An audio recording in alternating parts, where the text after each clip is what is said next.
ဒါကတော့ English podcast အတူလေးပါဒီ podcast မှာ English လို့ယဉ်ကျေးစွာဘယ်လိုညင်းမလဲဆိုတာနားထောင်ကြည့်အောင် We've all said yes when we really meant no, just to avoid being rude. But over-explaining often backfires.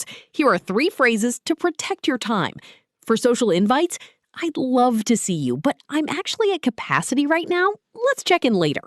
For extra work, I'm not able to give this the attention it deserves, so I'm going to have to pass. The compromise? I can't commit to the whole thing, but I can jump in for 10 minutes to help. Stop saying yes out of guilt. A polite no gives you the energy for the things that actually matter. ကျေးဇူးအများကြီးတင်ပါတယ် comment မှာနားထောင်ခြင်းတဲ့အကြောင်းလေးတွေရေးခဲ့လို့ရပါတယ်ပြီးတော့ subscribe လေးလုပ်ထားကြပါဦးနော်